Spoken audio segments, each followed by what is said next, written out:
not wisdom call, and understanding put forth her voice. In the top of high places, by the way, where the paths meet, she stands. Beside the gates at the entry of the city, at the coming in at the doors, she cries aloud, unto you, O men, I call, and my voice is to the sons of men.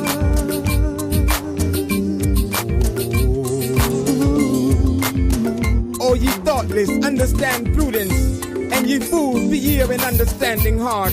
Hear, for I will speak excellent things, and the opening of my lips shall be right things. What could I do? Wisdom calling me over here, over there. Seems like everywhere. In the heart, in the night, in your heart, ooh yeah, in the night, I just can't do without it. I can't do without it. Calling me, yeah, it's all the been on my mind. Can't do without it. Can't do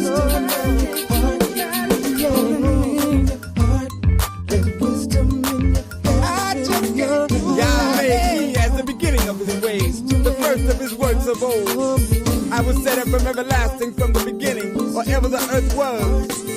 The fear of Yah, the beginning of wisdom, and the knowledge of the All-Holy is understanding. But by me thy days shall be multiplied, and the years of thy life shall be increased.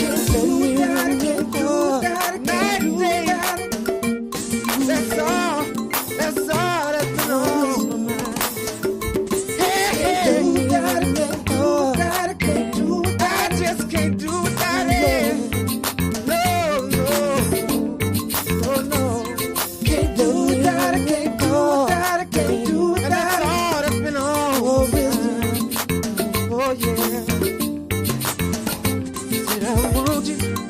Now therefore, ye children, hearken unto me.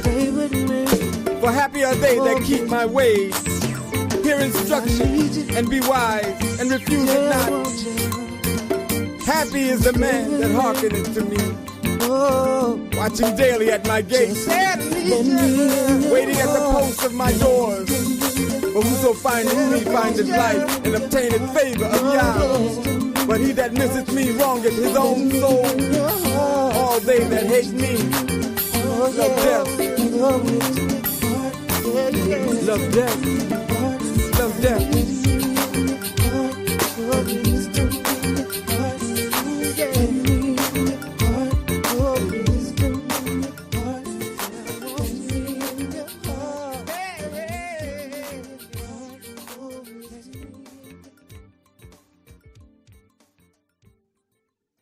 All right.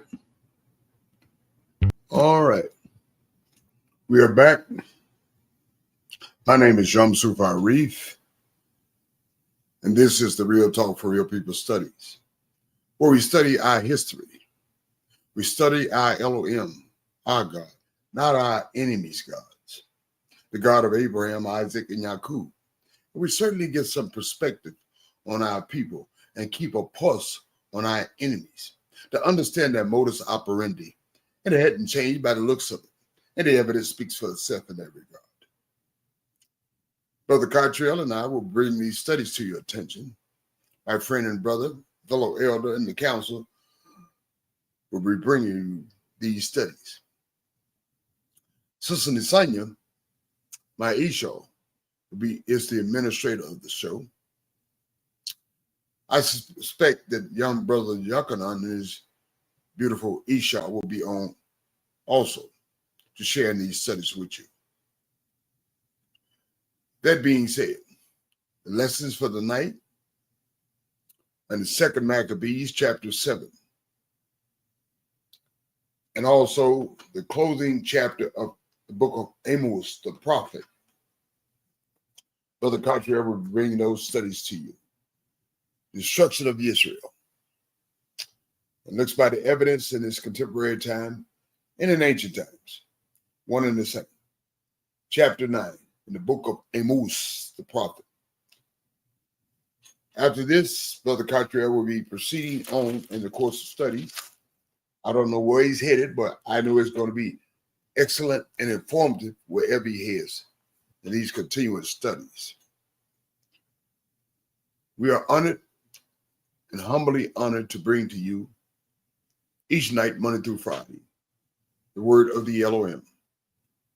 I know that some of you have been socially engineered in our condition to believe exactly in our program, to believe exactly what your enemy says about who your God is, and certainly who you are. I suspect because of that, you are totally confused about everything. You're in the dark about everything. You don't know your Elohim. You certainly don't know how to treat your people. Turn on each local television station or nationally. You'll see how we mistreat, abuse, and or dominate each other and sometimes kill one another because of lack of ignorance. No, not a lack of ignorance, a whole abundance of ignorance. Why? Because we don't study our history. Our book is not a religious book. It is a historical book about a people chosen by the Most High. They're a particular people. And it wasn't because we were better than any other nation. It's just that the Most High took affection upon us. That being said, just like you're born into your family, although your mother and father may treat you right, there are some duty bound and responsibilities that are coming upon you. Your mom and dad ain't gonna let you run around the house doing what you want to do, how you want to do it, when you want to. You're gonna get your butt. That's in case of our ancients, and certainly in case of this contemporary time, you're gonna get your butt.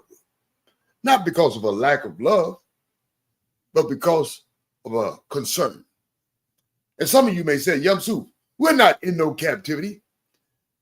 Now, you may be lying to yourselves and or each other in that regard. And it may not be in the physical sense as we were imposed upon when we first arrived in these shores, in the physical sense of the word. But mentally, physically, and spiritually, we are captured. We are being socially engineered and conditioned, and we're being programmed every day by virtue of their television. Television. Yes, every day. That's why it's incumbent upon each of you to be your due diligence as far as your studies are concerned, as far as your history is concerned. As I said, they have told you, the enemy, that your studies are religious. No, your studies are not religious. Your studies are a study in your history with a relationship with I, Elohim, not theirs. And so because they believe in religion, they think everything is religious. Everything is not religion, because religion is a derivative of the Roman Catholic Church. We're not the Roman Catholic Church. We don't derive from that. And certainly these so-called religions, they derive from the Roman Catholic Church. Baptists, Episcopalian, you name it, I'll call it. They derive. We don't derive from anything other than our history and our relationship with the Most High. That's why we are a special people unto the Most High. We're not a religion. We are history. A history related to the God, the only God, of Abraham, Isaac, and Jacob, our ancient ones. Thus, it's incumbent upon us to read the so-called Old Testament, as they said. Ain't nothing old about the Most High Word. The Most High Word is always new. So I don't know where they get that old something from, but it's just to make a distinction and a contrast between that new stuff. See, we like I want a new Coca-Cola. I want a new teddy bear. I want a new bicycle. See, everything new for you ain't good for you. And certainly in the case of us as his people. But before we get into these studies, I want to praise and thank the Most High for this opportunity. Humbly thank him for this opportunity to study with my brothers and my sisters on the Real Talk for Real People show, to help enlighten on the Real Talk for Real People show, to help release your minds on the Real Talk for Real People show. I'd like to thank the Most High for my Esau, Sister Nasonia, the administrator of the show. I'd like to thank the Most High for Brother Cottrell, my fellow brother and elder, and also elder on the council, to help bring these studies before you. I'd like to thank young brother Yochanan and his lovely wife for helping the participation and presentation of these studies by virtue of them simply being here. Because all hands need to be on deck as far as this regard. And you may ask yourself, Yamsu, who are you? I ain't nothing special. Don't worry about who I am. I'm just a broken brother that the Most High has seen the compassion and the love to pick up, set up, and get his mind right and get his heart right with the Most High. And I'm happy to be of assistance to the Most High. I'm humbly happy. I'm happy that the Most High has showed mercy and love and compassion toward me and the listeners on the Real Talk for Real People show, and for every aspect and a component of my life. I thank him, as I said, for my Esau, Brother Cottrell, Brother Yuckanon, and this lovely Esau. I thank the Most High for you, fellow students, for your participation and your awareness of freeing your mind from our captivities. And the Most High is going to do the rest. Just do your part. And the Most High certainly will do his part. And we understand that by virtue of these studies. No, you don't need a slingshot. You're not King Darwin. No, you don't need an AK-47, as our enemies do. The only thing you need is the God of Abraham, Isaac, and Jacob. That's what you need. Praise Yah and bless his holy name. So without further ado, let me introduce my Esau, Sister Nasanya. After Nasanya speaks, my young brother and his lovely wife, and I hope he let her speak. She's the beauty of the relationship, just like Nasanya is the beauty of Yum Su's relationship. Yuckanon wife is the beauty of their relationship. One of our sisters, Nasanya, the sister. And then finally, my brother Cottrell from New York City. Brother I dearly love and respect because he loves the Most High with all his heart, mind, soul, and strength, and his brothers and sisters as he loves himself. So without further ado, let me stop talking and let them introduce themselves to you. Nasanya, your mic is hot. Shalom, shalom, family. All praises to the Holy One of Israel. I'm so happy to be back. So blessed to be back. Let's get to the studies. Thank you, Esau. Thank you, Nasanya. Yuckanon, dear brother, and I hope your lovely wife is present. Your mics are hot. Shalom, shalom. I'm here. She's on the plantation. She'll be joining us shortly. You wrong for that. You wrong for that, Yuckanon. Stop it. We'll check in with Master. Thank you, brother. Praise God. Thank you, brother. Brother Cottrell, your mic get hot. Praise Yah. Shalom, shalom, family. Bless Yah, oh my soul, and all that's within me. Bless his holy name. All praise, honor, and glory to the Holy One in Yisrael, the Elohim of our fathers, Abraham, Yitzchak, and Yisrael. It's good to hear your voices. Shalom. May the Most High bless y'all. How y'all doing? We're doing rather well, brother. If I may speak for my Esau and me, and may we ask the same of your Esau and your family. Praise Yah. All is well. Praise Yah. Giving thanks. Hallelujah. Hallelujah. All right. Everybody's on board. If the Most High is willing, I'm certainly that he is. We're ready to begin our studies. Second book of Maccabees, chapter 7. I'm going to break it down for you as I go on during the course of these studies. Our brothers in ancient times. Now, it also happened that 7 brothers were arrested with their mother. Why? Simply for being Hebrew Israelites.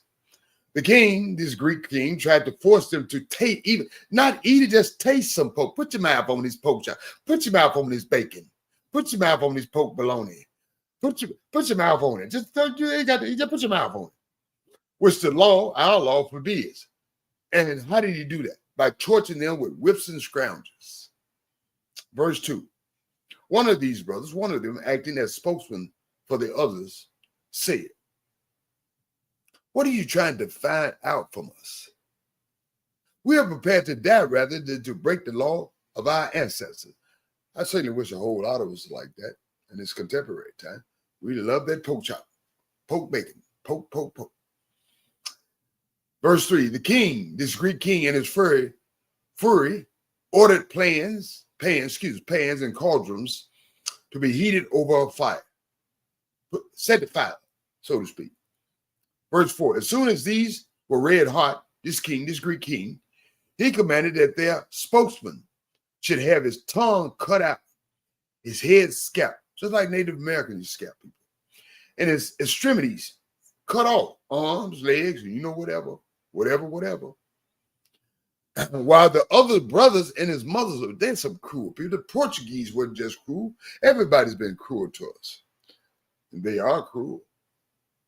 Verse 5, these Greeks. When he had been rendered completely helpless, arms, legs, whatever, lower extremities, the king gave orders for him to be brought, still breathing, to the fire and fried alive in a pan. Man, he was cool. A lot of you sitting there, oh man, these folks treating us bad. They've been treating us bad. Okay? And some smoke from the pan drifted about. His mother and the rest encouraged one another. That's what we do on the Real Talk for Real People. Encourage one another to die nobly with such words as these. These are the words that they encourage themselves, which we encourage ourselves with on the Real Talk for Real People study show. Yah Elohim is watching and certainly feels sorry for us, as Mosaic declared in his song, which clearly states that he would take pity on his servant. Well, regardless of what they do, they can name call you, they can call you the N-word, they can give you bad health, bad education, bad jobs, bad whatever, in every aspect and a component of your lives. But Yah would take pity on his servant, his special people. Verse 7. When the first had left the world this way, the first brother, the first son, they brought the second brother for to be tortured. After stripping the skin from his head, hair, and all, they asked him, will you eat some pork? You want some bacon? Want some pork chop, so to speak? Before your body is tortured limb by limb, eat some of this pork chop. Come on, be programmed. Eat some of this pork bacon. Come on. We'll stop trying to program you, but like they do us in these contemporary times. Verse 8, replying in his Hebrew tongue, ancestral tongue, he said no. So he too was put to the torture in his turn. Verse 9, with his last breath, he is slain. Cruel brute. You may discharge us from this present life, but the Elohim of the world, he is the creator of the whole universe, will raise us up, restore us, since we die for his laws, to live again forever and ever. Restoration. Unlike some of us today in contemporary time. Whatever you want, we give it to you. 5-2, tell on a brother. 5-2-8, mistreat a sister. 5-2-8, mistreat an elder. 5-2-8, tell on the little children. 5-2-8, just tell on each other. Verse 5, verse 10. After him, they tortured the third, who being asked for his tongue properly thrusted out. Hey, man, stick your tongue out. What do you say? Here you go. Here you go. And so to speak, and held out his head. You take the tongue in my hands. And he courageously said, heaven gave me these limbs for the sake of the law. That's why I'm here, for the law. I have no concern for them. From him, I hope to receive them again. Y'all can't take nothing from me that the Most High can't give back to me, so to speak. So whatever. In verse 12, the king in his attendance, this Greek king, was astounded at the young man's courage and his utter indifference to suffering. Verse 13, when this one was dead, his third brother and son, they subjected the fourth to the same torment and torture. That's what they do. That's their modus operandi. Don't be surprised what Donald Trump is doing to us. Oh, he took my Medicaid. He's going to take a whole lot from you. Verse 14. When he neared his end, he cried, ours is the better choice. Our way, who we are. Stop trying to capitulate. Stop trying to compromise. Stop trying to go along to get along. That ain't our way. That's their way. Ours is the better choice, this young man said. To meet death at men's hand, yet relying on Yah's promise that we shall be raised up by him. And I believe it. Whereas for you, He's telling our enemies there could be no resurrection in new life. Ain't talking in heaven either. Next, they brought forth the fifth and began torturing him, the fifth son and brother. But this young brother, he looked at the king and said, you have power over human beings, just in the case of Donald Trump. More as you are, because they give it to you. You didn't get elected, you got selected. And can act as you please. Do not think that our nation, they use race because these are the people that translated this from our language into their language. So they use the word race is not a word of our usage. We use, the Most High use, nation. But when the usage of race is used, a word of their destination, it means to incline what you look like and who you are. And by virtually, they're on top. Our nation has been, you do not think that our nation has been deserted by Yah. And if they study, and they know this, that's why they study this. Although you don't know it because you don't study it. Our nation has not been deserted by the Elohim. What this young brother says, only wait, and you will see in your turn how his mighty power will torment you in your descendant. Your time gonna come. The Most High said it, and you better believe it. It's true. As this young man know, we know. Those who subscribe to the God of Abraham, Isaac, and Jacob and do their studies. And verse 18, after him, they led out the sixth son. Neither one of them capitulated. Even and that is he is at the sixth son. And brother. And his dying word were these. You know what this young brother said? Do not delude yourself. We're suffering like this through our own fault. And certainly that is the case because obviously he studied the word of Yah. He know that we are outside the confines and the Most High turned his back on us because of the fact we had turned our back on the Most High. So he said, that's why we suffer. Because if we had stayed in formation with the Most High, we wouldn't be suffering. And a lot of people in this modern day captivity, they want to put the onus on universal race supremacy itself. No, the onus is on us. It lies at our feet. Why? Because we don't love the Most High with all our heart, mind, soul, and strength. And we don't love our brothers and sisters, as I said. And the evidence speaks for itself. Turn on your local news. You'll see how we treat one another. Having sinned against our Elohim. Hence, appalling things has befallen us, this young brother said. And certainly that is the case in contemporary time. But this young brother says in addition, but do not think you yourselves will go unpunished. And Yah has predicted that. Yah has announced that for attempting. And what are they doing? What are they doing? You know what the enemies of Yah are doing? They're attempting to make war on Yah. And those of you brothers and sisters want to go along to get along, want to capitulate, want to eat pork chops, pork sandwiches, poke. Well, what they're doing, they're making war on the Elohim. Your Elohim, the universe Elohim. In verse 20, but the mother, look at a real Hebrew mother, not a mother that go along to get along with any trash in a man. Oh, go out there and sell some dope. Go out there and prostitute yourself, make some money for the family. Go out there and just be any old trashy, old tacky, old terroristic kind of way toward one another, and sometimes kill one another. No. This is not that kind of mother. This mother was a mother that knew what side of bread was buttered on and what side of her son's bread was buttered on as far as the Most High is concerned. And here's her behavior. The mother was especially admirable and worthy of honorable remembrance.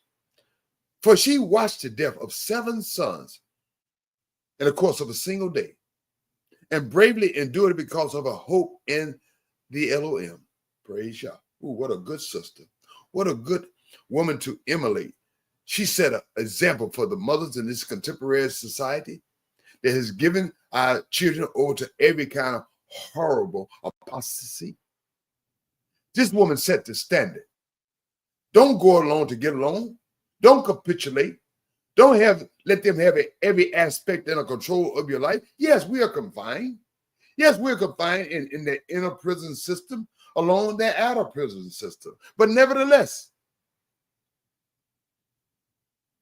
what she's emulating, suggested, and inferring, study the Most High. Meditate on the Most High. Rely on the Most High. Love the Most High with all your heart, mind, soul, and strength, and your brothers and sisters as yourselves. That's what she's emulating. In verse 21. Indeed, she encouraged each of them in her our ancestral language, Hebrew. Not Spanish, not German, not French, not Roman, Latin, not Greek, but she connected them with us. And we need to learn to connect with our people by virtue of our tongues, instead of abusing, mistreating, and dominating, and sometimes killing one another by virtue of our tongues. Filled with noble conviction, this mother, she reinforced her womanly argument, and she did so with manly courage, saying to them, these Greeks, these Romans. In verse 22, I do not know how you appeared in my womb. No, she's not speaking to the Romans yet and the Greeks, but she's speaking to our sons, her sons, our sons. And with loving attention, I suspect. I do not know how you appeared in my womb. It was not I who endowed you with breath and life. I had not the shaping of every part. And Yah says that. I knew you before your folks knew you. And so she submits to that. I do not know how you appear. I didn't make you. It was not I who endowed you with breath and life. She didn't give them no garbage. She gave them the truth. She gave them love. Love of the Most High and love of your people and love of yourself. Stop hating yourself. That's part of our problem now. We hate ourselves and anything that remotely looks like us. Because why? We have been socially engineered in our condition and programmed every day by virtue of their television. And this mother said, I had not the shaping of your every part. And hence the creator, the Elohim of the world, not just us, who made everyone and adorned the origin of things, will in his mercy give you back. They can't take anything away from you that the Most High can't give back to you. Will give you back breath and life. Since for the sake of his laws, you have no concern for yourselves. That's how your mind ought to be. That's how your hearts ought to be. And stop being capitulated to Roman Catholics and their derivative so-called religions. Verse 24, Antiochus, this Greek, this king, thought he was being, they tried to make a damn fool out of me. Suspected insult in the tone of a voice. And as the younger was still alive, he appealed to him, not with mere words, that's how they do, but with, they got warehouses of promises for us. How you like them apples? They got some Medicaid for you. They finna take that from you. They got some food stamp for you. They finna take that from you. But with promises on oath to make him both rich and happy. I'm going to give you some food stamp. I'm going to give you some Medicaid. I got warehouses of promise. I'm going to give you whatever. If he would abandon the tradition of his, don't be like your ancestors. Be like us. And this king said, I'm going to make you my friend. And not only am I going to make you my friend, I'm going to give you a public office. I'm going to give you a showboat. I'm going to make you a good basketball player. I'm going to make you a good football player. I'm going to make you a good singer. I'm going to make you a good person of public status. Just be my friend. And forsake your ancestrals. And forsake your Elohim. And just eat a little bit of that. You ain't got to eat it. Just put your lips on it. In verse 25. An admirable young brother. The young man took no notice at all. What he talking about, I ain't trying to hear none of that, so to speak. And so the king, this Greek, then appealed to the mother. And they've persuaded a lot of our mothers. That's why the evidence speaks for itself in that regard, allowing their children to be programmed, whether it's socially engineered our condition. So comes as no surprise of a woman of wisdom and understanding in these contemporary times. Why I did it, but they get on TV all the time. These women that don't know, or these brothers that don't know what time it is. Why my dear? Why you did that? Why? Because you don't do what the Most High says. That's why. And this king is urging her to advise the youth to save his life, telling our children to be programmed, submit, capitulate. In verse 26, after a great deal of urging on his part, this Greek, she agreed to try persuasion on her son. This mama, she a real mama. She's all right, whatever. In verse 27, this mother bending over him, her child, she fooled the cruel tyrant with these words, and she spoke in our ancestral tongue. And she's talking to her baby, her lads. You know, babies are always, the lads are always special. And she says to her lads, my son, have pity on me. I carried you 9 months in my womb and suckled you 3 years, fed you, and reared you up to the age you are now, and provided for you. And she tells her son in verse 28, I implore you, my child, look at the earth and the sky and everything in them. And consider how Yah made them out of what did not exist. That humans come into being at the same way, all humans, ain't nobody special. So the mama is saying. And she says to her youngest, I like this. This woman didn't tell her son, go along to get along, be part of the parade, march in the gay parade, march in Black Lives Matter, march with signs on your chest that I'm a man. You ought to know you're a man. Just go along to get along and eat plenty of that pork. No, she didn't tell her baby that. She said, do not fear this executioner, but prove yourself worthy of your brothers and accept death, so that I may receive you back with them. I want you back, son. And it's the only way you're going to get back. Just like in this modern day captivity. A lot of our mothers and fathers has capitulated to their extremities. They have allowed their children to be programmed to be a monstrosity and to be monsters. But this is not that kind of mother. I wish we had a lot of mothers like that. This is not that kind of father. I wish we had a whole lot of fathers like that.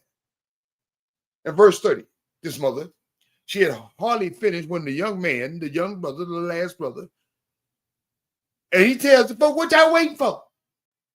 I will not comply with the king's ordinance. I won't be programmed. I obeyed the orders of the law given to our ancestors, not by virtue of Roman Catholic derivative churches, but by way of Mosaic. Praise Yah. In verse 31. As for you, this young brother says, you have contrived every kind of evil against the Hebrews. Y'all get that? It ain't stopped yet. A lot of y'all think, well, they conspired against us and they universally spread us about.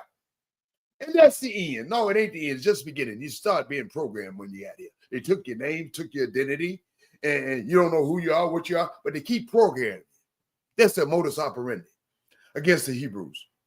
And this young brother was, because he meditated and loved the Most High with all his heart, mind, soul, and strength, and his brothers and sisters, as himself, I suspect. He said, you will certainly not escape the hands of Yah. And you know what? He made a valid point in verse 32. He said, we're not suffering for our own sins. And what he's saying in so many words, just like us in these contemporary times, it's not the last kingdom, universal right, race supremacy per se. He said, and he made a valid point. We got to take ownership just like this young brother. He said, we're not suffering. And let me reread that. He said, we are suffering for our own sin. It's not because of universal right, race supremacy that we're suffering. We're suffering for our own sins because we won't humble ourselves to the Most High. We won't turn back to the Most High. We won't cry out to the Most High. We won't gather ourselves together as the Most High has mandated. We won't do good by our widow women. We won't do good by our orphans. We won't do good by each other. And we simply won't do good. That's why we're suffering. We won't love the Most High with all our hearts, minds, souls, and strength. And we won't love our brothers and sisters as we love ourselves. And the evidence speaks for itself loudly. Turn to your local station. So don't be alarmed and concerned when you see brothers and sisters doing what they're saying, doing what they're doing, or saying what they're saying. Don't be alarmed or concerned when you see mothers and fathers doing what they're saying, because these people have been programmed. Have pity on them, but you got to stay away from them. Reason being, you can't get with no brother and a sister whose mind is in the gutter of their captivity. You have to get with brothers and sisters whose mind has been elevated by virtue of the Most High Word because of their reliance, their study, their meditation on the Most High Word. It is just that simple. Otherwise, the other is going to happen. It is inevitable. And this young brother pointed out, and he made a valid statement. We're suffering for our own sins. In verse 33, and if to punish and discipline us, that's why I say I don't care what Donald Trump do. I hope he put us all in a cage. Truth be told, I hope all our behind gets a whoop behind. Why? Because it's beneficial for us. It's beneficial in that we can go home. Why? Because it would initiate and activate the plan. So we can turn to the Most High. We can turn away from the idolatry, Roman Catholic derivative religions. We can cry out to the Most High together. We can cry out to the Most High together in regards to our ancients, in regards to our continued rebellion and stiff-neckedness against the Most High. And we can gather ourselves together. And not only along with gathering ourselves together, it would initiate the plan of doing good by our widow women, doing good by our orphans, doing good by our homeless and needy. It's simply learning how to do good and let the Most High do the rest.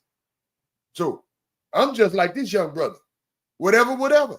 If Donald Trump gonna take your Medicaid, he need to take everything else away from you so you can get your hearts right. He said, and if to punish, in verse 33, and to discipline us, and if to punish and discipline us, our living Elohim is briefly angry with y'all. Better get the picture. The enemies of Yah is briefly angry with us because we have to activate the plan by virtue of our actions. He will be reconciled with us in due course because we have to activate this plan. In verse 34, this young brother said, you unholy wretch and wickedness of villains. The Most High predicted them. They will come from the north. What cause have you pride? You always got pride. You put your names on everything. Donald J. Trump Tap. Nourishing vain hopes and raising your hand against his servants. In verse 35, he says, and you have not yet escaped the judgment of IOM. Y'all ain't escaped yet. The Almighty, the All-Seeing. What you think you done in the dark gonna be brought to the light, like you did Poe Emmett Till down in Money, Mississippi. You think you can get away from it, but you're not gonna get away. In 1955, Brother Cottrell and I were born in 1956, but we hadn't forgot about it, and certainly the Most High hadn't forgotten about it. You think you got away, but you ain't got away. So he says in verse 36. Our brothers have endured your brief pain. And certainly in this regard, as far as this contemporary captivity is concerned, for the sake of everlasting life. Now, I'm not going to heaven, but having our souls restored for the Most High's sake and our bodies also. And having died for the covenant of Yah, which you, by Yah's judgment, will have to pay the just penalty for your arrogance. And yes, they're going to pay. In verse 37, this young brother says, I too, like my brothers, surrender my body and life. I ain't gonna eat no pork chops. I ain't gonna eat no pork bacon. A simple act. But he said, I ain't gonna do it. Why? And like, for the laws of my ancestors, not your ancestors. Y'all always telling us, just go and forget about it. Why y'all always telling us, go and forget about it? But I see you marching in your Irish parades. I see you marching in your Italian parades. I see you marching in your Belgian parades. I see you marching in your Finnish parades. But for some innate reason, y'all always telling us, just go and forget about it. No, you best not forget about it. For the life, the laws of our ancestors, begging Yah quickly to take pity on our nation. Praise Yah. Young brother, you got your heart right. Just like a lot of contemporary brothers and sisters and mamas and daddy in this contemporary time, albeit. And by trials and affliction to bring you to confess, y'all need to bring us to confess that he alone is Yah. So I don't care what Donald Trump do to you. I don't care if he take your Medicaid. I don't care if he take your food stamp.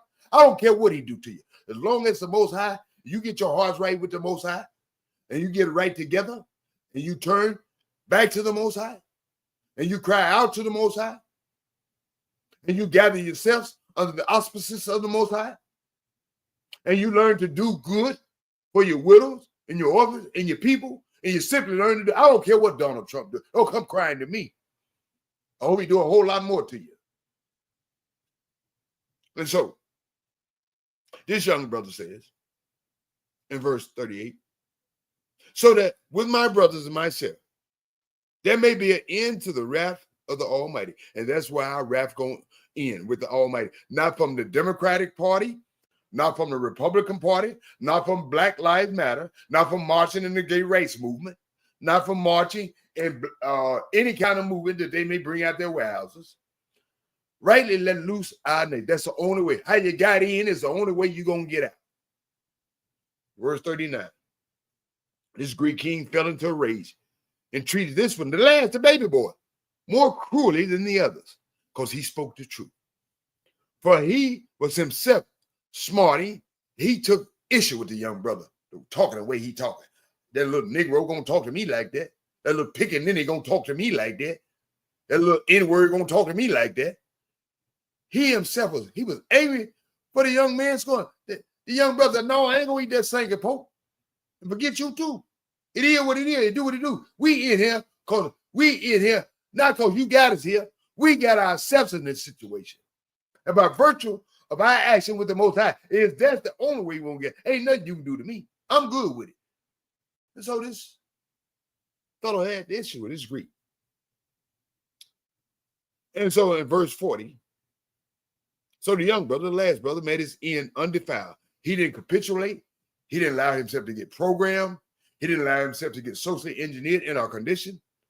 Why? With perfect trust in the Elohim, as we all be in this contemporary time.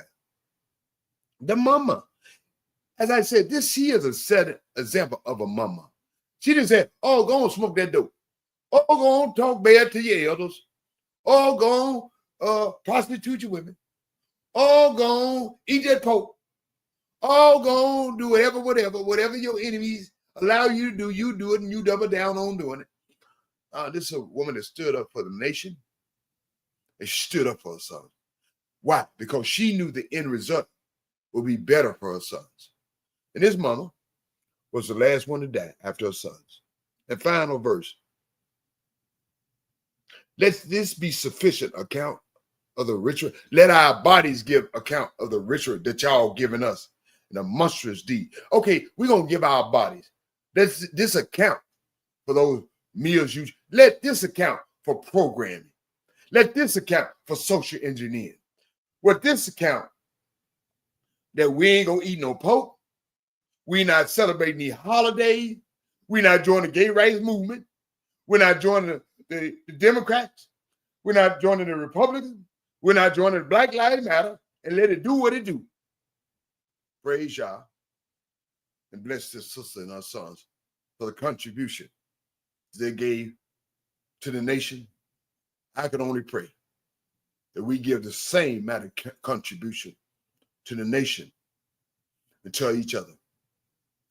Praise Yah and bless his holy name. So without further ado, I'm going to ask my Esau for a commentary. I'm going to ask young brother Yochanan and his lovely Esau. And finally, Brother Cottrell. Nasanya, do you have a comments?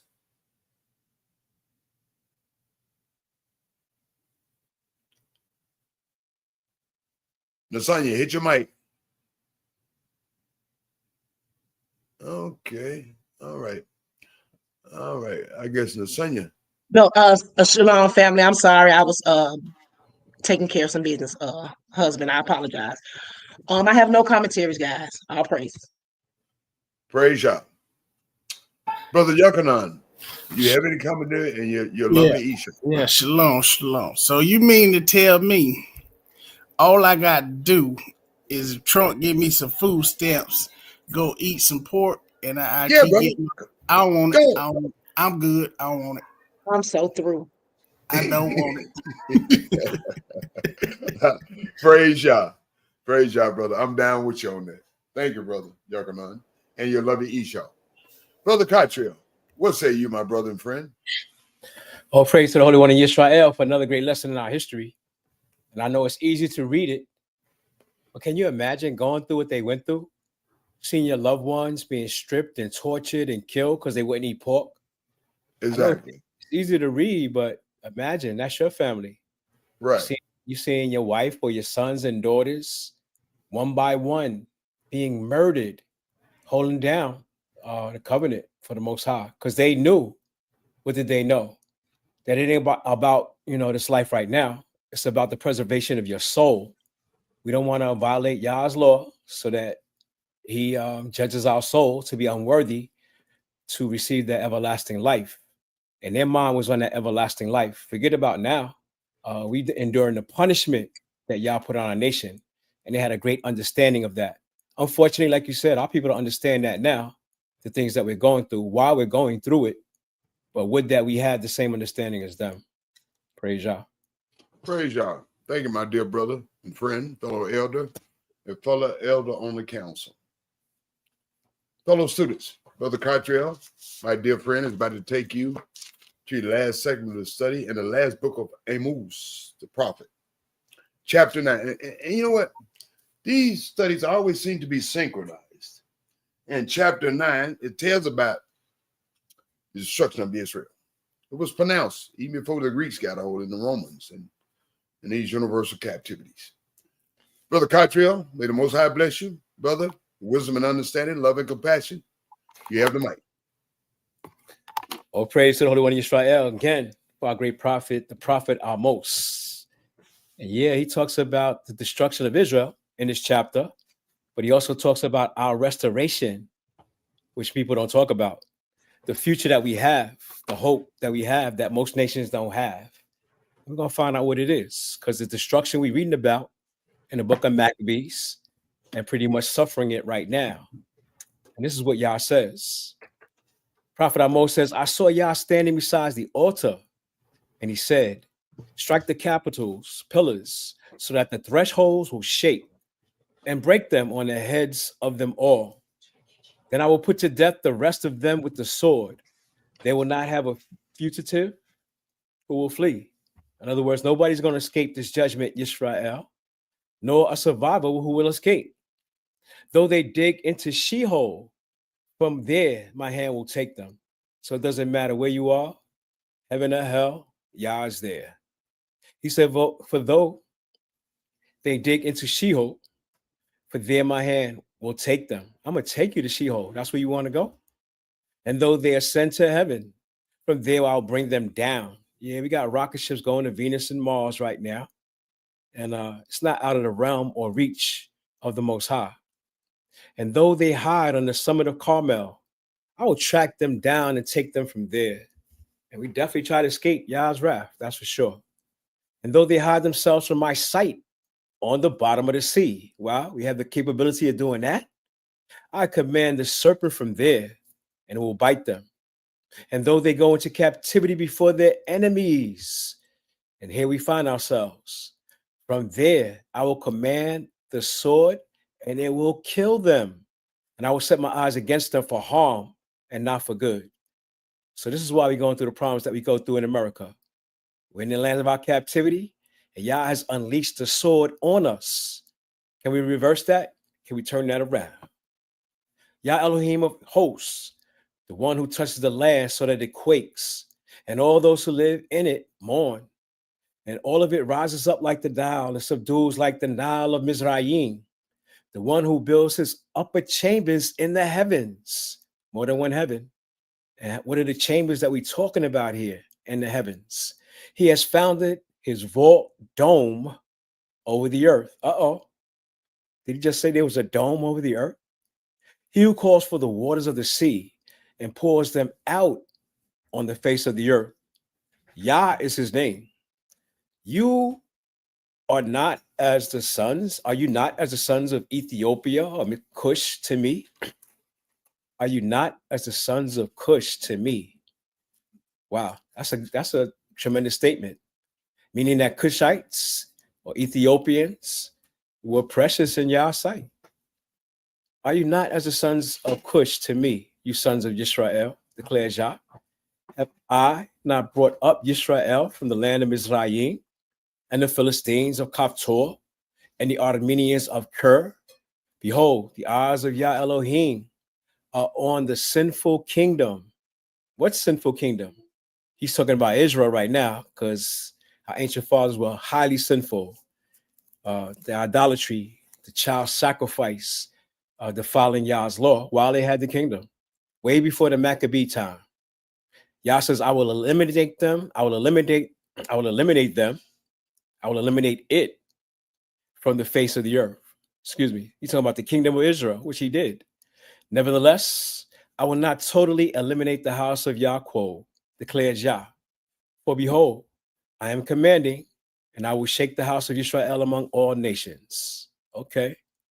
That's where we are now. We're among all the nations, and Yah said he's going to shake us as grain is shaken in a sheaf, meaning that he's trying to sift out, make a distinction between those who's going to serve him and those who continue to remain rebellious and defiant, which got us in the situation in the first place. But not a pebble will fall to the ground. He's going to save everyone that is righteous, willing, and part of that remnant. He says, all the sinners of my people will die by the sword. That's a fair warning to our people, because we can read it, we can study it, we can meditate on it. And Yah's warning us that if we keep sinning, doing the ways of our fathers, doing the ways of the nation, we're going to die and we're going to fall by the sword. Those who say the catastrophe will not overtake or confront us. Yeah, they're so comfortable in Babylon, they don't think that this judgment is coming, but it is, rest assured. It goes on to say, on that day, I will raise up the fallen shelter of King David and wall up its grass and wall up its gaps. I will also raise up its ruins and rebuild it as in the days of old. And we're not talking about the temple. We're talking about the house of King David, so that they may possess the remnant of Edom, our brothers, our cousins, and all the nations who are called by my name, declares Yah, who does this. And maybe he's talking about all the descendants of Abraham, all the Hebrew nations, Ishmaelites, Edomites. There's other Hebrews that are nations besides the nation of Israel.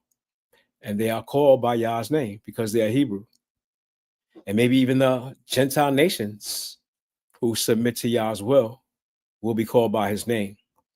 Yah said, behold, days are coming, declares Yah, when the plowman will overtake the reaper, and the one who treads grapes will overtake him who sows the seed. In other words, Yah's going to bless the earth with abundance. While the person is planting the seed, somebody's already harvesting it. That's incredible. When the mountains will drip grape juice and all the hills will come apart, I also will restore the fortunes of my people, Yisrael. We ain't worried about reparations or anything that Babylon has to give us.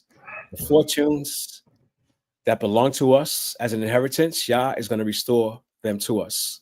So we don't need anything that Babylon is giving us right now. So our trust should be in Yah, just like the brothers that we just read about in the chapter of the book of Maccabees, because Yah said he will provide for us. He's going to restore everything that we lost, the fortunes of my people. And they will rebuild the desolate cities and live in them. They will also plant vineyards and drink their wine and make gardens and eat their fruit. We praying for that day, because my son was just bitching about the fruit that we got to eat these days. He's talking about, back in the days, the juicy fruit that we used to eat when we were children don't compare to what we're eating today. And it's a shame because they don't really taste fruit like it should be tasting. But Yah's going to bring it back.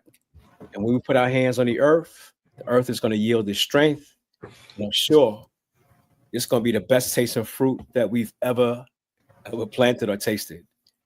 Yah says, I will also plant them in their own land. Praise Yah. Because ain't no place like home. And unfortunately, we've never been home. And they will not be uprooted again from their land. Praise Yah. Which I have given them. We didn't take it for ourselves. This is a gift from Yah that he's given to our nation. Unfortunately, at present time, we got people fighting and dying over a land that doesn't even belong to them. It belongs to us. And unfortunately, we don't even think about our land. We're thinking about property here in America. Okay. Y'all say you're going to plant us back in our land, and we're never going to be uprooted ever again. So this is our future. This is our hope. This is what Yah, our Elohim, says. All praise to the Holy One Yisrael for his word endures forever. And we thank him for his promises towards us. Praise Yah. Praise Yah. Thank you, brother, my dear brother and friend. I'd like to lamb on what Brother Cottrell said in the commentary. And I'd like Nasanya to make her commentary, then Brother Yochanan and this lovely Esau to make their commentary. What I would like to say in this regard, after the flood, there were 3 sons of Noah left. There was Ham, Shem, and Japheth. There's a modern statement that some use today, being anti-Semitic. I don't know what that means.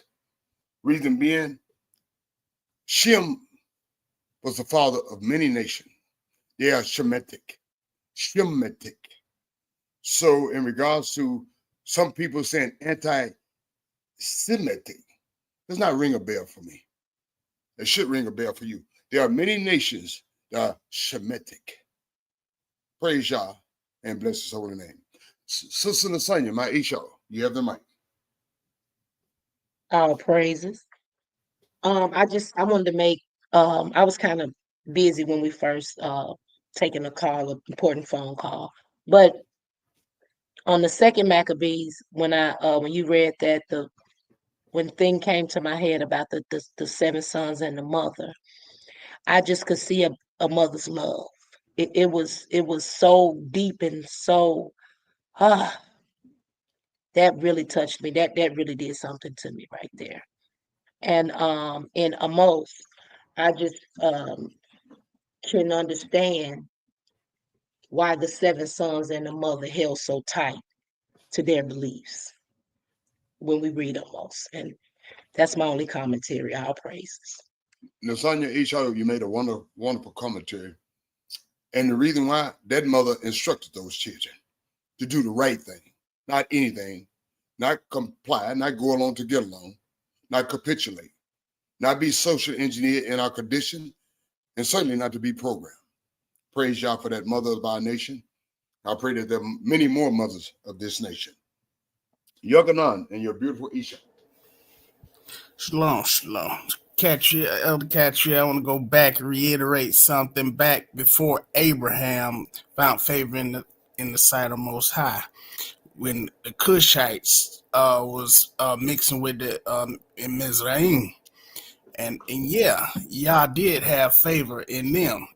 And then I guess that's when he said, he adopted the Israelites, Abraham.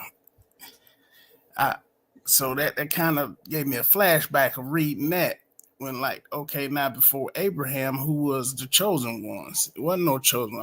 Everybody was his people. He was just disgusted with them. You know what I mean? So, but yeah, back then it was the Cushites when they was in Mizraim. That's right. And Moses married a Cushite woman, right? Yeah, exactly. So Yah wasn't opposed to Cushites, the Ethiopians, and he pretty much blessed them. But he chose Abraham because Abraham was obedient, right? He followed everything that Most High commanded. He listened to his mother. Yeah, man. Yeah, that mother's love. Wisdom is that female principle that, Exactly. Wisdom. follow. You caught on. For Great sure. commentary. I'm sorry. My apologies. No, for sure. Okay. Cartrell, again, Yakanan, again, Esau, Nasanya, once again, you've all made wonderful, informative commentary. In regards to Yakanan, when you pointed out the Cushites, my mind gravitated toward Cushite and Hamites, which are Hamites. In regards to Shem and Hamites, they're people of this similar hue. And my mind was gravitating. How are you going to leave the country looking like Hamites and Shemites and come back looking like Japhites? Praise y'all. The evidence speaks for itself. They were surrounded. The Philistines were Hamites. Right. And Canaanites, Hittites, Cushites, Mizraim. How you going to come out white? No way. It's impossible. That's all we're saying. And the truth speaks for itself. Thank you, Brother Carter. Thank you, Yakanan. Thank you, Esau, the son. Thank you, fellow students. Now we will proceed to share with you, Brother Carter and I, as fellow elders on the council of this nation in captivity, we'll share with you the charter of the nation in captivity, United Nation of Israel, United Nation of Israel Constitution while in this captivity. The charter, continuation. Chapter 7, the specialized conferences. Specialized conferences, Article 33, are intergovernmental meetings to deal with special technical matters or to develop specific aspects of inter-Israeli cooperation. They should be held when either the Executive High Council of Elders or the Regional Council of Elders so decides, on its own initiative or at the request of one of the council of specialized organizations. Article 34. The agenda and rules of procedures of the specialized conferences shall be prepared by the Council of Specialized Organization concerned and shall be submitted to the members state for consideration. Chapter 8, Specialized Organization, Article 35. For the purpose of the present charter, inter-Israelite specialized organizations are the intergovernment organization established by a multilateral agreement and having specific functions with respect to the technical matters of common interest to the Israeli states. Article 36. The Executive Council shall maintain a register of organization that fulfill the conditions set forth in the foregoing articles as determined by the Executive Council of Elders after a report from other council concerned. Article 37. Specialized organizations shall enjoy the fullest technical autonomy, but they should take into account the recommendations of the Executive Council of Elders and of the other councils in accordance with the provisions of the Charter. Article 38. Specialized organizations shall transmit to the Executive Council of Elders annual reports on the progress of their work on their annual budgets and expenses. Article 39. Relations that should exist between the specialized organizations and the organization shall be defined by means of agreement concluded between each organization and the other councils with the authorization of the Executive Council of Elders. That concludes for today studies in the charter of the Hebrew Israelites, United Hebrew Israelites in captivity. We'll begin again tomorrow. Miscellaneous provisions. Now we'll go to the, if I may, we will go to the Constitution of the nation while we are in this council, while we are in this captivity. I stand corrected. Local self-government, Article 39. The right to self-governance shall be guaranteed to all citizens who dwell in intertransnational status, captivity, virtually, residing within the boundaries of foreign nations, but shall subordinate the Torah and common law ordinances. They shall possess sovereign immunity within the specification of the laws and statutes of the nation within which they reside. National and ethnic groups, Article 4, exercise of right.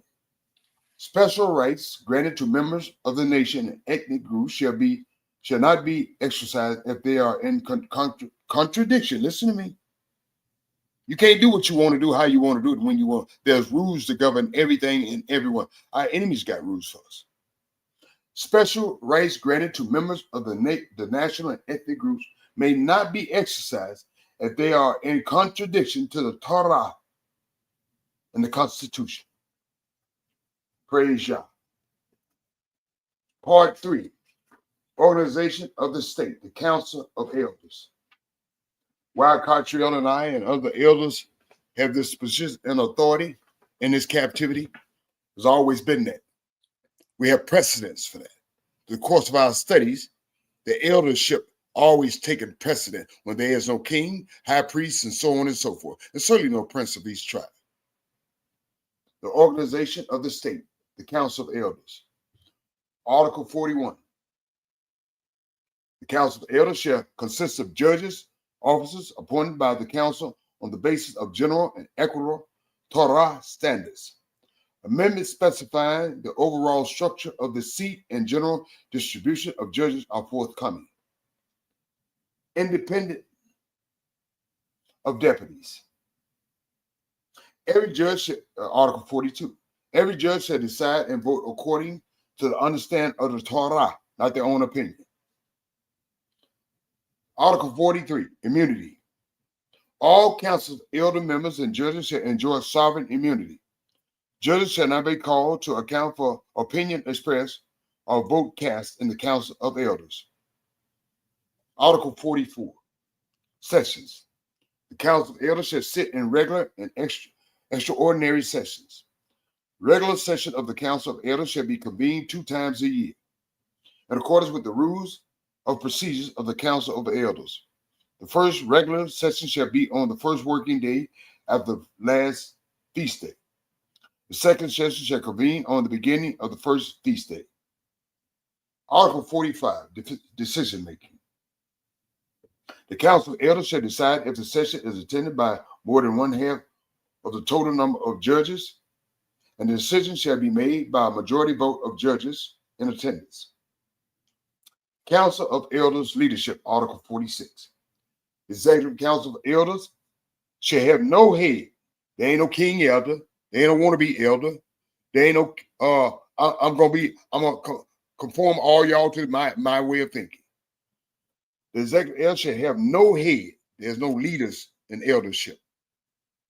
The council will consist of an odd number of judges and counted for the purpose of equitable decision making.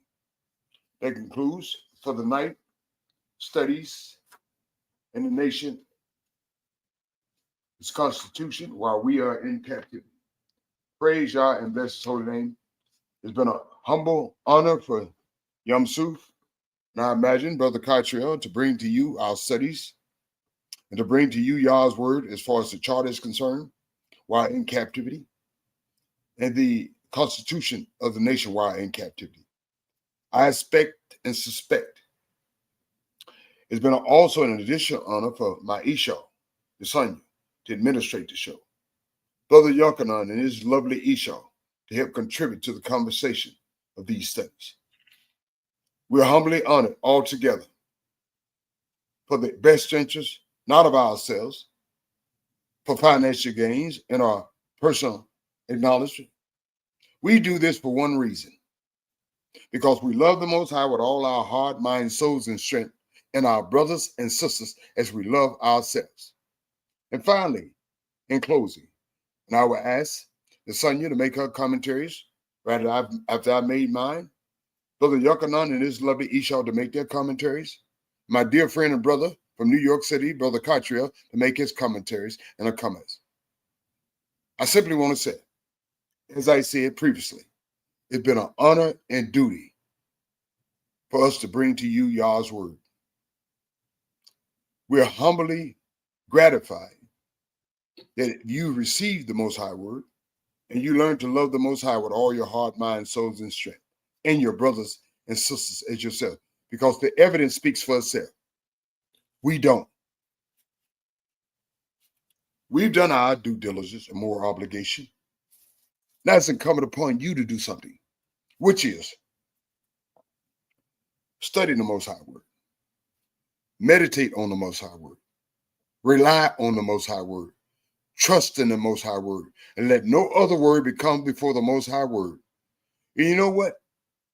The Most High word is going to work in spite of us, irregardless of us.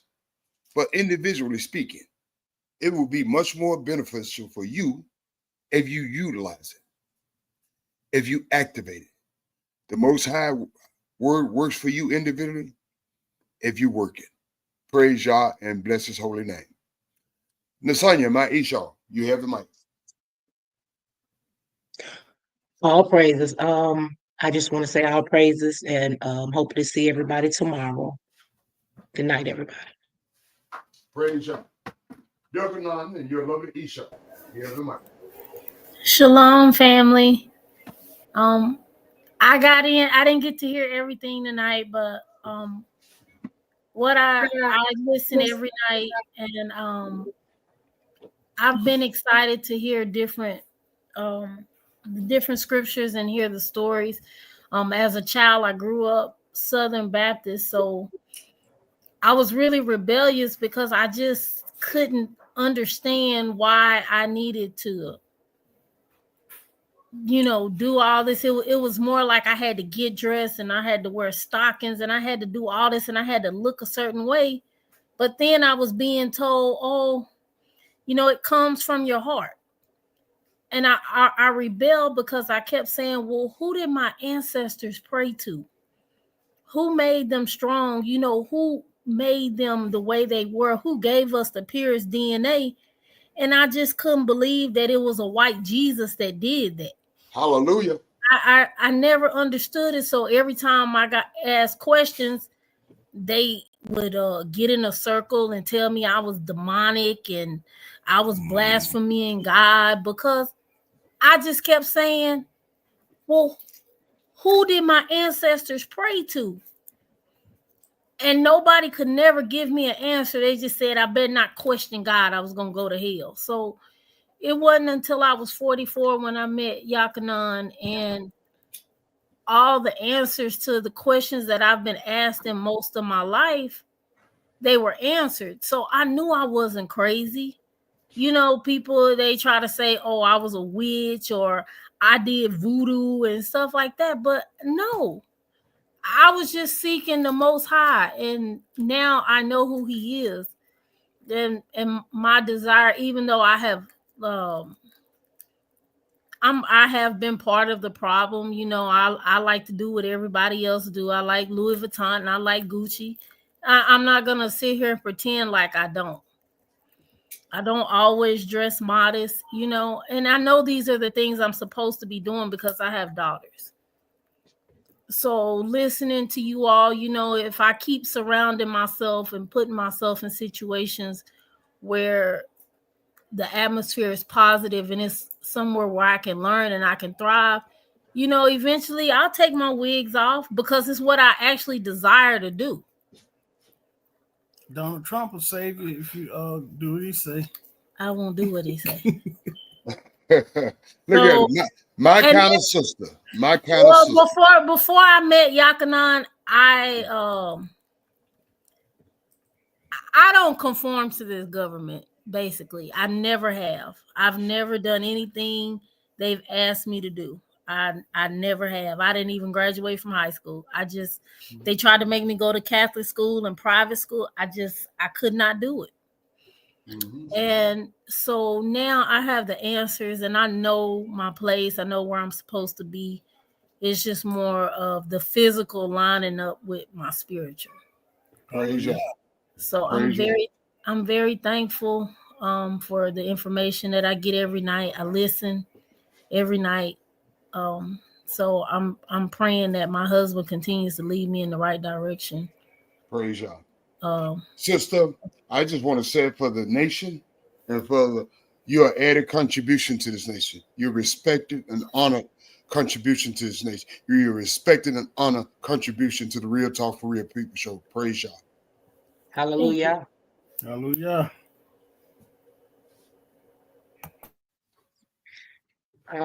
Can I make a statement real quick? Yes, Nasanya.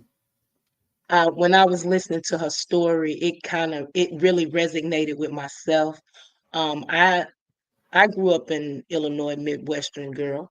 And my daddy, all my life, I've been told that I was a Hebrew Israel.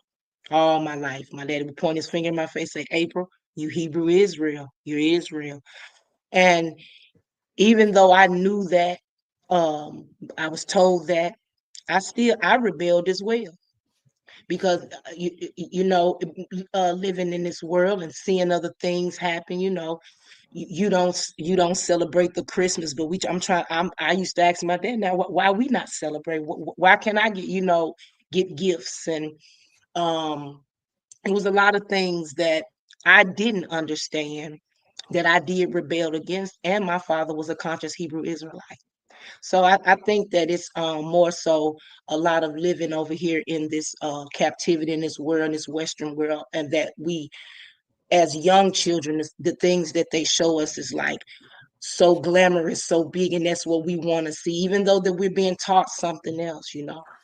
So I was just kind of resonating with her story as well. So I grew up as a conscious Hebrew Israelite, and I still rebelled some as well. So all praises. All praises. Thank you, Eshawn. Thank you. You're a wonderful contribution to me. You're a wonderful contribution to the nation. And you're certainly a wonderful contribution to the Real Talk for Real People Study Show. Praise y'all. Yakanan. Shalom, shalom. I'm lost for words. They got me in tears. I'm the sensitive one. I'm almost in tears. Don't you gonna make me cry? I'm emotional wreck too. Don't do it, y'all.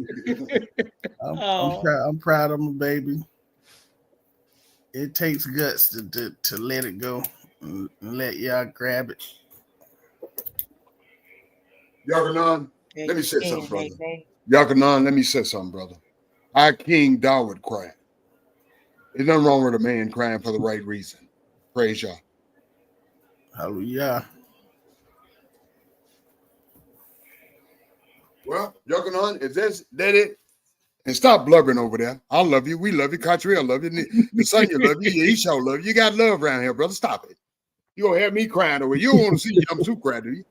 I love you too. All right, brother. Thank you, Yakanan. We love you and your Esau. We love this nation. Brother Cottrell, your closing remarks and comments. All praise to the Holy One of Israel. I didn't know Yam Suk was capable of crying. Now you wrong for that, Cottrell. You wrong. Military warrior that he is. Okay. We all shed some tears, and it's heartwarming to hear the journey of my sister, because it only validates Yah's word that when you seek me, you'll find me. And the fact that Yak and I had the answers for her, and she's satisfied that her questions were answered, shows that the Most High is real. And I thank him for him being real with us, his promises towards us, his word towards us, and may the words and the meditations of our heart be acceptable to him, our rock, our redeemer. May they continue to heal our people and lift our people so he could be glorified in all the earth, in all creation. Because it's on him, it's on Yah, it's about Yah. And we want to glorify him. So we thank him, praise him, honor him, even for this platform to help get his word out. Praise Yah. Praise Yah. We love y'all. Shalom. Oh, not yet. I'm going to play y'all a lovely song. Like that sister exuded Yakanan's wife and my wife. We need our wives. They're music to our ears. Let me share this song with all of you by virtue of our wives. Praise Yah.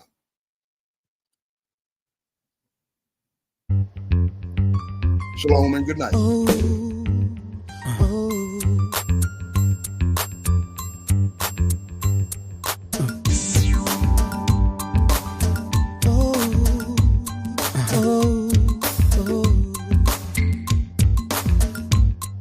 Somebody calling my name. I went down to see. Heard a little small voice calling down at me. How you know my name? Why you calling me? I don't know what to say. He said this was meant to be. Wasn't calling out my name, calling me today. How can I break it down? I didn't know what to say. Wasn't calling out my name, calling me. Oh, Cartrell thing, he got moved. Cartrell thing, he got moved. Hey, Cartrell thing, he got moved. I'm showing you, I'm showing you the most high. I'm show you something, Cartrell. You think you got moved? I'm finna show you something. Now you don't damn too. Somebody calling my name. I went down to see. Heard a little small voice calling down at me. How you know my name? How you know Why my you name? calling me? I don't know what to say. It said this was meant to be. Was meant to be. Hey. My name, calling me today. How can I break it down? I didn't know what to say. Been calling out my name, calling near and far. Tell me in your heart. You said let me in your heart. In your heart, and wisdom in your heart. Ooh, yeah. In your heart, and wisdom in your heart. In your heart, and wisdom in your heart. Oh, in your heart, and wisdom in your heart. In your heart, and wisdom in your heart. Oh, yeah. In your heart, and wisdom in your heart. In your heart, and wisdom in your heart. Oh, in your heart, and wisdom in your heart. In your heart, and wisdom in your heart. Wisdom in your heart, and wisdom in your heart. Call your name. Does not wisdom call and understanding put forth her voice? In the top of high places by the way, where the paths met, she stands. Beside the gates at the entry of the city, at the coming in at the doors, she cries aloud, unto you, O men, I call, and my voice is to the sons of men.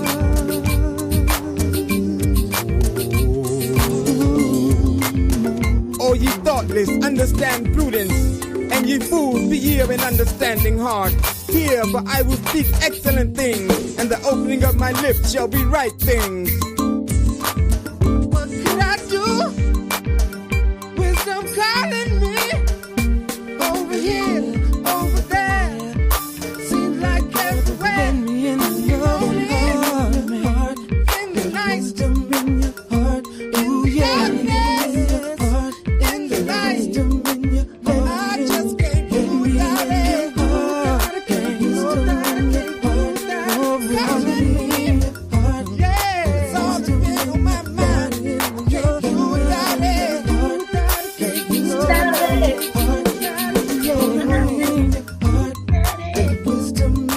I just can't do without it. As the beginning of his ways, the first of his works of old. I was set up from everlasting from the beginning, or ever the earth was. The fear of Yah, the beginning of wisdom, and the knowledge of the All-Holy is understanding. For by me thy days shall be multiplied, and the years of thy life shall be increased. That's all, that's all, that's all.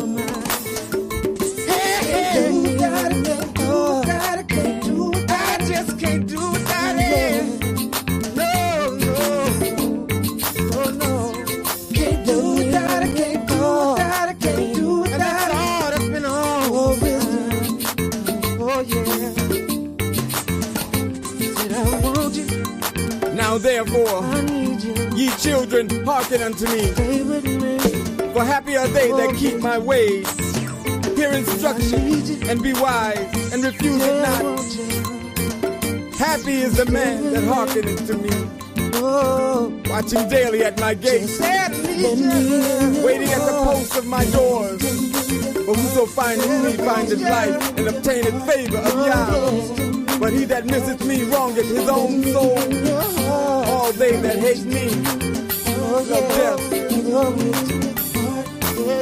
love death, love death.